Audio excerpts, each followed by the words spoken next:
મેં ઘણા બધા ઉપયોગ કીધા છે, એમાંથી એક ઉપયોગ બોલો. લીમડાનો રસ પીએ તો ડાયાબિટીસ રોગ મટી જાય છે. Very good. લીમડાના છાલથી દવા બને છે. Very good. લીમડાના પાનામાંથી સાબુ બને છે. પાંદડામાંથી સાબુ બને છે. લીમડાની દાંતકીથી દાંતણ બને છે. દાંતણ બને છે. Very good. લીમડામાંથી તેલ બને. હા, તેલ. લીમડામાંથી લીમડોનો ધુમાડો નીકાળીએ તો નીકળે તો માખી ઉડે.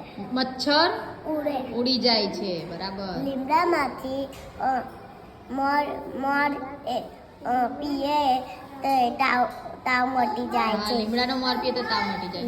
લાકડાથી ફર્નિચર બને છે. Very good.